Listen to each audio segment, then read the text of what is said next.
आप लोग जानते हैं कि बिहार में दाखिल खारिज प्रोसेस जो है तो थोड़ा डिफिकल्ट है। अब कहिएगा डिफिकल्ट कैसे है, तो जिनके पास जो है सो पैसवा अगर है तो उनका काम जो है सो पहले होता है दाखिल खारिज समय।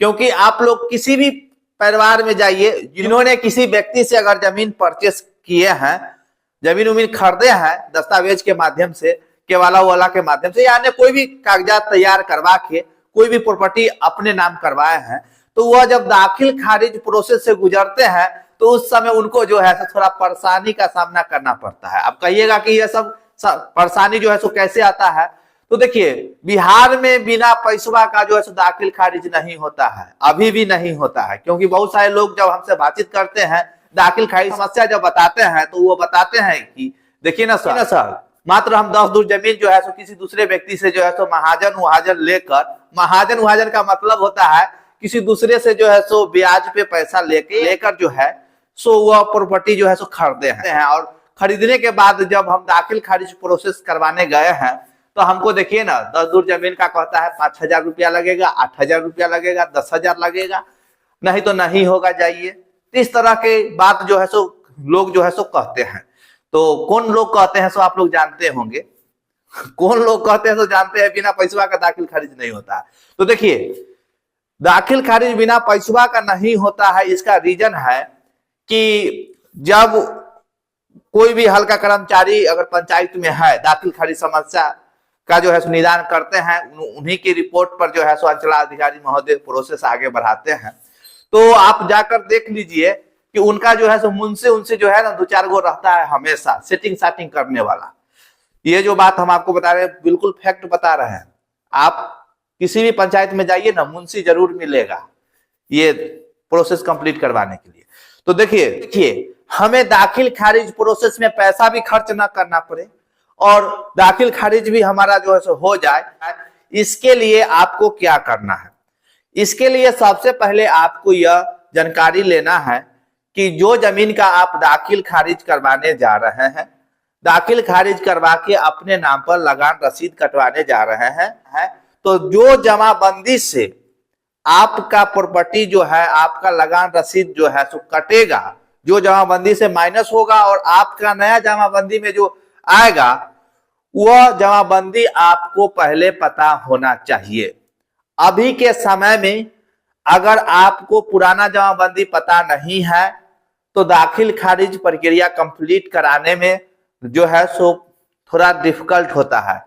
और यह बात हम आपको इसलिए कह रहे हैं कि बहुत सारे लोग जो है सो अपना जमाबंदी कुछ पता है नहीं, जमीन रजिस्ट्री करवाए हुए हैं, दस्तावेज लेकर गए हैं, कर्मचारी महोदय को दिए हैं, अब बता दिए हैं कि लीजिए हमको जो है सो दाखिल खारिज करवा दीजिए। देखिए बहुत सारे लोग जो है सो गलत जमाबंदी पर जो है सो अपना दाखिल खारिज आवेदन कर लिए है। अभी जो प्रक्रिया चल रही है बिहार में दाखिल खारिज प्रोसेस कंप्लीट करने का, वो ऑनलाइन प्रक्रिया है। जब आप ऑनलाइन के माध्यम से जब दाखिल खारिज आवेदन करते हैं तो उसमें आपको सभी चीज का जानकारी होना जरूरी है, खाता खेसरा रकबा ये सब और रैयत का नाम ये सब जो है सो पता होना जरूरी है। उसके बाद आप दाखिल खारिज आवेदन कीजिए।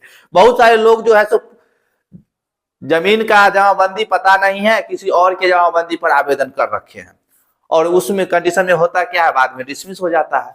और बहुत सारे लोग सही जमाबंदी पर जो है सो ऑनलाइन आवेदन कर भी दिए हैं, फिर भी जो है सो उनका जो है सो कुछ ना कुछ त्रुटि बताकर रिजेक्ट कर दिया गया है।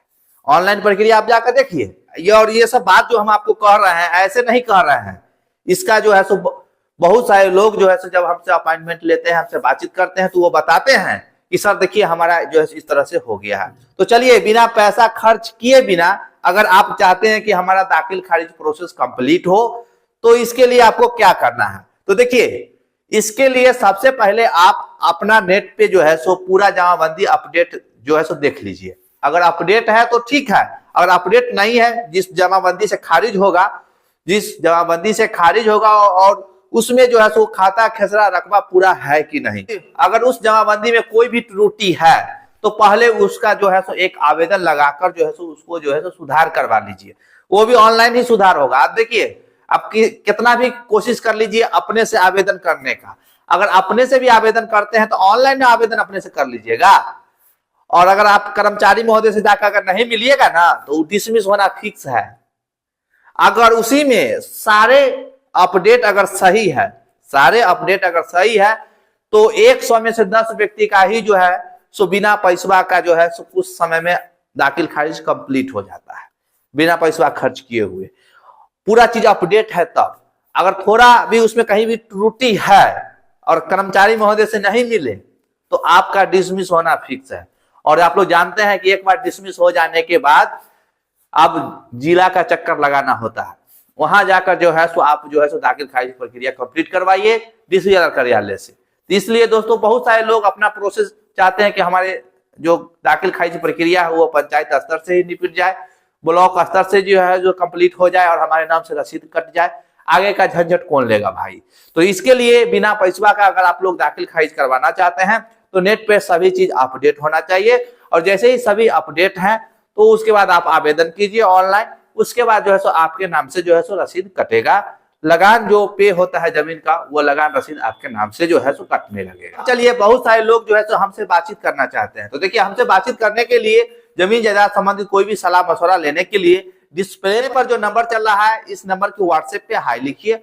वहां आपको 50 रुपया पेमेंट करना होगा और जैसे ही आप पेमेंट करते हैं आपका अपॉइंटमेंट बुक हो जाएगा और आपको जो है सो हमसे बात करा दी जाएगी। या अपॉइंटमेंट आप जैसे ही ले लेते हैं तो आप स्वयं भी हमें कॉल कर सकते हैं। तो चलिए ये दाखिल खारिज प्रोसेस जो हम आपको बता रहे हैं ये जो है सो रिश्वत वाली बात जो कह रहे हैं इसमें, तो क्या कीजिएगा, जमाना से ही चलते आ रहा है। फिर भी जो है सो अभी के समय में आकर जो सरकार जो है सो इस पर सुधार करने का बहुत प्रयास किया है। जो घूसखोरी वाला जो मामला है वो खत्म हो जाए। फिर भी क्या कहते हैं, थोड़ा बहुत जो है सो बिना पैसा का काम नहीं होता है, वो देखबे करते हैं।